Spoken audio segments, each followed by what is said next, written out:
Hi, I'm Rachel Dillon. And I'm Marcus Dillon. And this podcast is Who's Really the Boss, where we highlight the joys and challenges of running a business with your spouse or family. Our mission is to strengthen families and businesses by helping listeners avoid the mistakes we have made so they can lead and live happily ever after. Welcome back to Who's Really the Boss podcast. Hey, thanks for having me back. I told somebody the other day that it's like holiday season, and so now I have my fancy holiday anxiety on instead of just my regular, normal, everyday anxiety. Busy times, fun times. We are having a lot of time to celebrate and see people that we don't always get to see face to face. So that's exciting. We are just wrapping up a retreat with our team. So have had the privilege of having all of our team, what did you say? A dispersed team, but all of our remote team together in one place, face to face, which was amazing. And so, so today, just really talking through celebrating the wins of 2022. Want to talk through the importance of how, what, why you should reflect on the year that has, is coming to a culmination.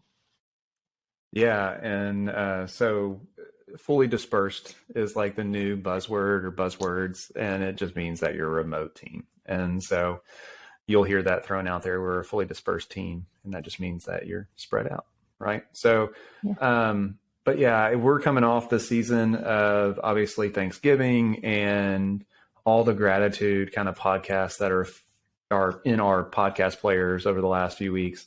So it seemed timely to also hop on that train because, it's one of those where is it gratitude or is it ingratitude, things that are left unsaid and, may hurt somebody if they're not said. And that was powerful. What podcast was that? Was it Andy Stanley? Andy Stanley. Yeah.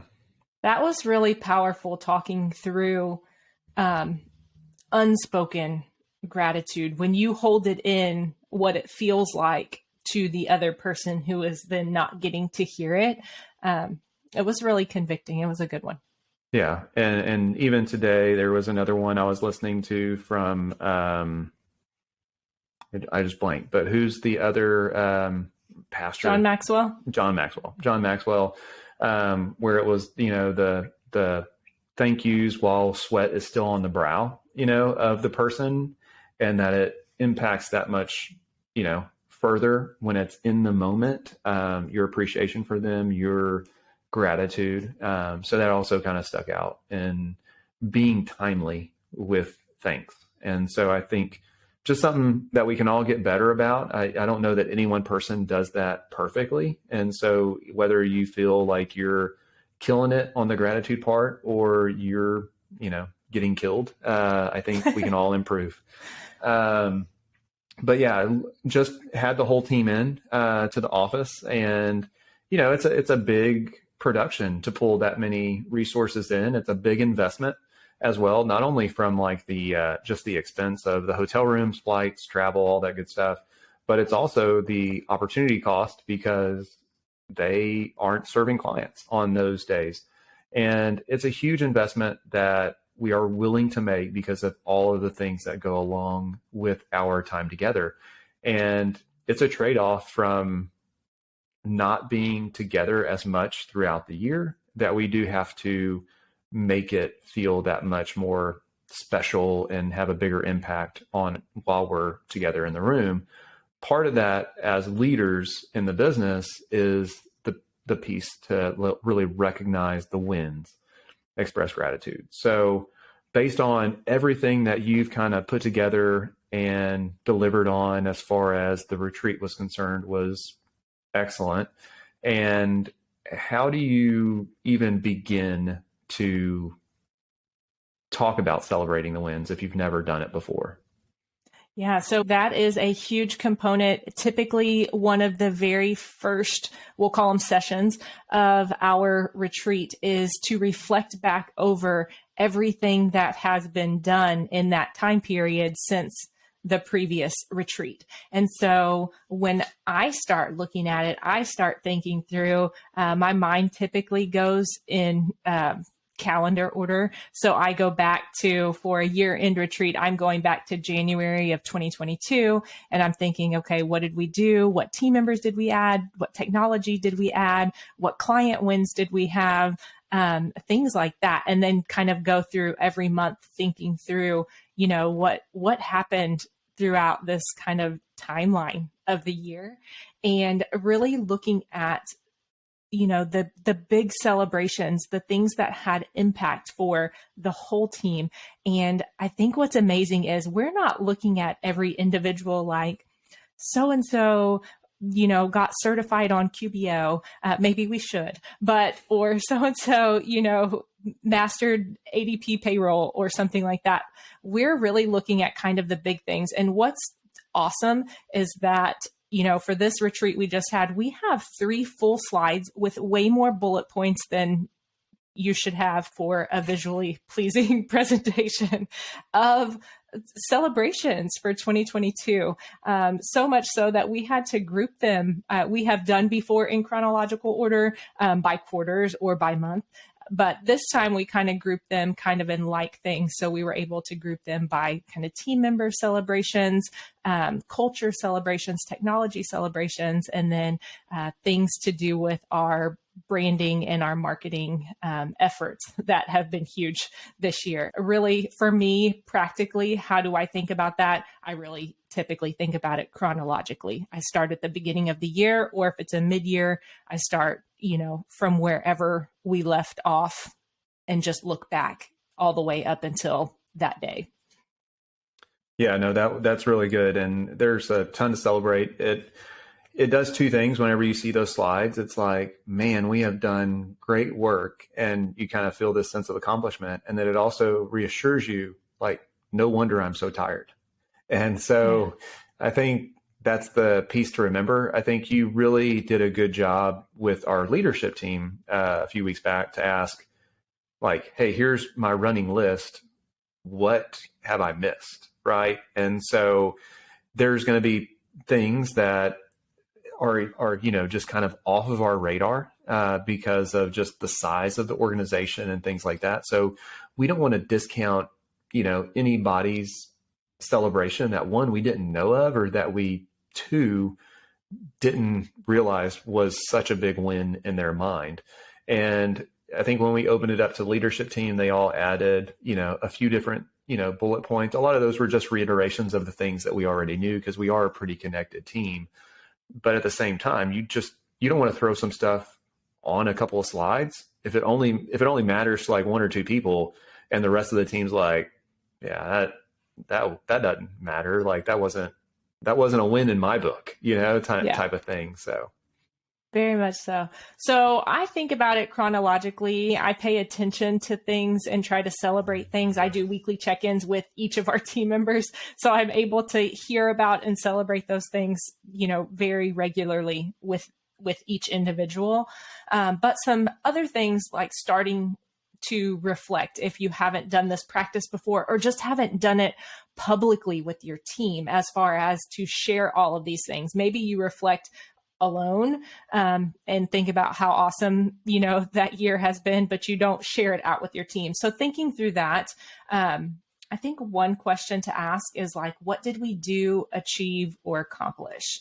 And so let's use our team, our firm, as an example, and just let's give a couple shout outs to the people who matter most to us. But what were, just a couple of the things in our celebrations that we did this year?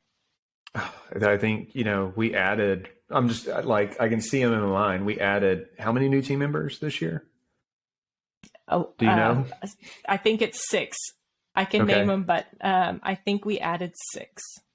So we added 6, and we didn't even really lose one, but we kind of graduated on a person. And so I think that's the piece that most people that are in our industry are hearing 6, and they're like, well, how many people did you lose? And it's like, yeah, we didn't lose any, we gained 6. So I think that's a huge win on our part, and just goes to show like something's right in the water. The other piece is, not only did we add 6, but we elevated internally 3 or 4 different people to new roles. And so like just career progression, elevating them to deepen their growth, learn, use what they learn on a daily basis in new ways, and how they serve clients and the team around them. I think that's just another huge thing to celebrate. So I know that those were 1 and 2. Now there's a whole other thing. Like we met our sales goal, quota that was there at the end of the year. And that's, attributed to Chris and Hope and all the efforts that are with that team. I think there's other individual goals that people have met, like, Megan passed the CPA exam, which is a huge win. You also had people that had babies this year and came back from maternity leave and balanced out life in the middle of all that. So, at the end of the day, you kind of, as a team, we're a team made up of all these individual people. And so we're just celebrating the individual wins that kind of culminate to us as a team, essentially. Yeah, absolutely. And so some other questions that can help if having a hard time on deciding, what to celebrate, or is this a big deal, or how do I present this, is really to look at who helped you get there, how did you get there? So that a lot of times for us, the how sometimes is people, or like outsourced friends that come alongside and help us. A lot of times that's technology. So we put those new technology implementations in our wins of 2022, especially if they have helped improve efficiency or quality of work life for people, or quality of service that clients receive. Those definitely get put in there. And then also, I think really, really important, after you've kind of thought through all of these things that have been done, the people who have achieved these things or helped the business to achieve these things, how you got there, is really looking at why were those important? Why did you get started down that path? And was that really where you were trying to go? I think that's really important, is how all of those things played into why you wanted to get where you are today in the first place. Yeah, no, I think like start with reflection and with celebration. And so I think the main thing whenever you are in that reflection mode, it's kind of taking that trip down memory lane. And like, when was the last time we talked about all this? And pulling out that last list, if you have done it before, maybe it's been a few years, maybe it's been a few months, but how can we build upon that? If you've never done it before, like, you don't have to share a million things. And you can even bring your team into that conversation, kind of like we did, and said, hey, what was important to you? Like, maybe you have maybe you just don't do celebrations well. That's okay. There's probably people on your team that do it better than you, and you can bring them into it. And maybe they even own that one day and lead it for whatever, however you share that, whether it's in a retreat or a meeting or some type of other format. So yeah, so I think important, and just like you mentioned, end with celebration. If someone other than yourself is going to be in charge, I think giving them the authority and giving them the resources to be able to celebrate these wins appropriately. It does not always have to be expensive. There are multiple ways that we'll talk through, but definitely giving them the authority and resources to be able to do it well, since you are not the person doing it. So, having a presentation and listing them all out is great, so that everyone can see, for us, why they're so tired at the end of this year, right? Because there are so many things that have been done and accomplished, and so much hard work and effort that have gone into all of these things. But I don't think that that's what most people expect. I don't think most people expect to see 3 slides of 30 different things that we accomplished in one year. I think most people probably, if they had 5, I think that's probably more along the lines of expectation of, we did these 5 things really well, or these 5 things made the most impact for our year and where we want to continue going in that same direction or build upon. We also share, you kind of hit on the 4 different areas, but we don't even share really the client wins, because those are being shared throughout the year. Like if we hear a client sells their business and there's a great time to celebrate, or if, just profitability is off the chart for a client, they give a shout out to our team member. We're celebrating that throughout the year. So like those small wins, you can kind of just weave that into your culture of daily life, which we have. We have a winning channel in our team's communication. Slack can be another tool for that, or just email, shout it from cube to cube, however you're set up. I think that is the stuff that keeps everybody going on that daily mission that's been kind of laid out by the owners. And so I think, the words of affirmation go so far. And whether that's verbal, written, I know that written goes a very long way. And we just kind of keep those notes of encouragement as long as we possibly can, move them from office to office or from job to job. And you never know the impact that those words might have on somebody whenever they're there. The other piece that we also celebrate at this time are new clients. So we celebrate kind of those new relationships that are on the bus and who we get to serve and those families that are connected to those businesses. So we go through each new client win and the team that's serving them, kind of recognize both the client and the team of 3 that's kind of serving that client over the last year. So we've had 18 to 20 of those this year. Next year it's going to, our goal is a little bit more, but it's also recognizing how fortunate we are to be in a position to help others. And I think that's the piece where at the end of the day, it all comes back to like, what is your primary purpose? Like, why do you exist as a business? So, you can't go through like all of your new patients or all of your new customers every time, but I think it is maybe sharing numbers if it's not appropriate to go through each one. And sometimes those numbers add up and they're amazing to see. So like, hey, we grew by 200 new patients, or we built, 30 new homes this year for families, whatever that is in your business.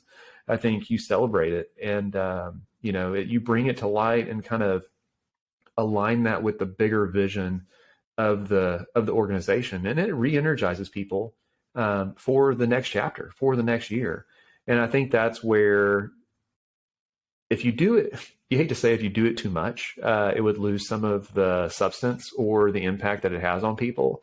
But it is definitely appropriate to give thanks like during that time. And that's kind of how we built it into that presentation. The other thing that you could do, the other side of that, is if there's people that you no longer work with that you had to make hard decisions on, that's kind of the other side of the coin. But like, if you've got some relationships where it's just tough and it's no longer working for you and your business, and those are more of a drain on you than filling your cup, sometimes it's celebrating that these people are no longer on the bus, and you have to do that with a certain level of care because it can get real negative real fast, and you can go down a bad path. I'm guilty of it just as like with anybody, but whether it's toxic things that you've kind of cut out of your organization, service lines that you no longer do, that you've decided on as a team, that can also be a win because the team rallies around it. Like, you made the right call. Like, these people are no longer in our life for a reason, or these services are no longer here because nobody wanted to do them. So like, I think that's the other piece that can kind of be shared at this time. Yeah. And spoiler alert, coming up for 2023, I really do want to include the impact that all of these achievements have made in our future celebrations going forward. And so one of our goals for the team, for everyone on the team, will be to share at least one client win a month. Now, not every team member has to share one a month, but like, we need to have at least one client win every single month. That doesn't mean getting one new client every month. That means something that we've done has helped the client, and whether they tell us about it or not. If we see that they've had some type of financial success or time freedom success, I want our team, to share that with me so we can have a collection of those to share when we do celebrations. The other part of that is great collateral for prospects to see and hear, and for, our business development team to share as collateral with those people who are thinking of becoming clients. That just gives them a lot more information to help them bring that new client into our team and services. With the celebrations, you talked about, does it lose its appeal if you do it too much? I don't think that there's a way to say thank you or to celebrate people too much or too often.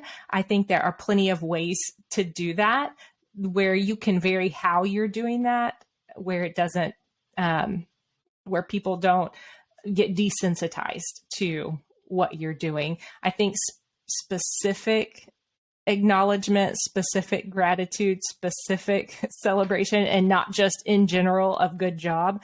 Good job, you may stop hearing. That may stop resonating and giving warm fuzzies. But if you're specifically talking about something with someone, well, clearly they're not doing that exact same thing every single day, week, month. And so I think that's where it hits harder for people, but definitely in celebrating, definitely acknowledging the achievements that people have made or the contribution that people have made first. So looking at even, their growth in their position or, the services that they provide, how they've helped the business grow, or how they've supported other team members, acknowledging those things is super important. And then showing your gratitude. So showing your gratitude, you mentioned, because we know how valuable it is, a handwritten note. The electronic note is great too, and easy, especially if you have a remote team or to remote clients. But a handwritten note, even if they're not in the same town, I mean, picking that out of the mail, that's not common. So when you get a handwritten note, even if it comes through the mail and you can't hand it directly to somebody, it still has huge impact. Gifts and bonuses are always nice. A party or retreat is always a nice celebration. But I would say that those are fewer. Those are, you do that less often. But those, handwritten notes or cards, or even just words of affirmation, being able to tell somebody face to face is really impactful. Yeah. And I think there's some pro tips, like if you really want to stand out from the crowd, I think some things that you could do are write a note to that person's spouse and, tell them how special that person is to you. And even, hey, here's a gift card to go on a date. Like, I appreciate y'all that much. We'll take care of dinner. Y'all just go. And I think we've done that a couple of times for team members, that have stepped up big, and it made a big impact. I feel like it's been a while. I feel like we need to bring that back and do that again. One consideration there too that we thought about as well was trying to make sure that we could cover, if it's possible, to cover dinner and maybe potentially even the childcare that might go with that. So that's just something else to consider as you're doing it. If it's not like a DoorDash or a night in type dinner, then maybe you can help cover the costs or work something out, depending on how close-knit your team is, where childcare could be also covered.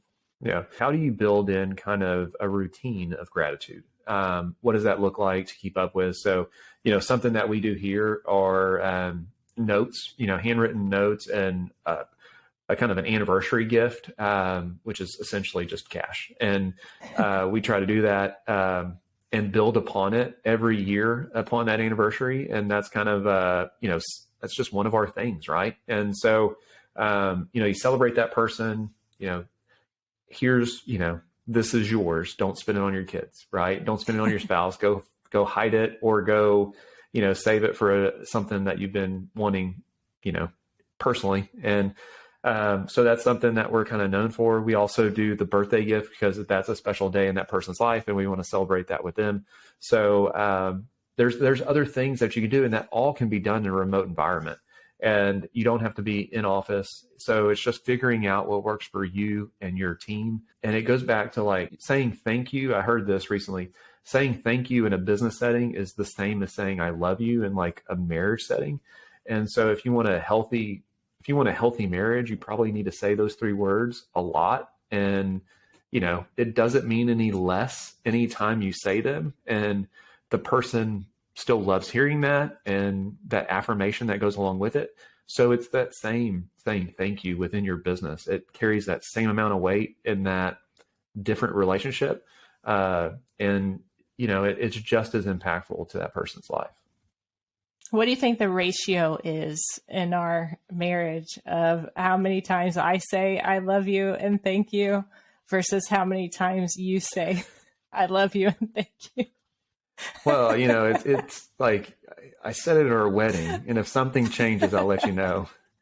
Isn't that how that goes? Yeah, I do feel like that is your mindset. Yeah. Yes. No, and maybe you have one of those life-changing moments to where you start saying that stuff more. And if you don't say that or you have a problem saying it, I would recommend you go find that Ingratitude podcast by Andy Stanley, and that'll probably set your mind right on words of affirmation and things like that.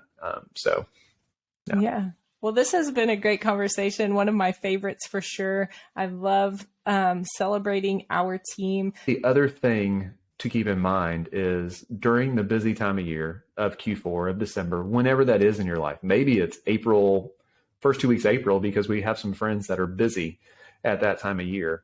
I think something to keep in mind is being present where your feet are. And so if it's a family celebration and you're like so plugged into your phone and trying to check email and things like that, that email is going to wait. But the family celebration, the people that you're immediately around in that setting aren't going to be there during the regular work week. And so I think it's kind of reflecting on that. And as you're kind of having these interactions over the next few weeks and maybe more throughout the year, definitely turning that gratitude and kind of saying the words that need to be said when they are appropriate.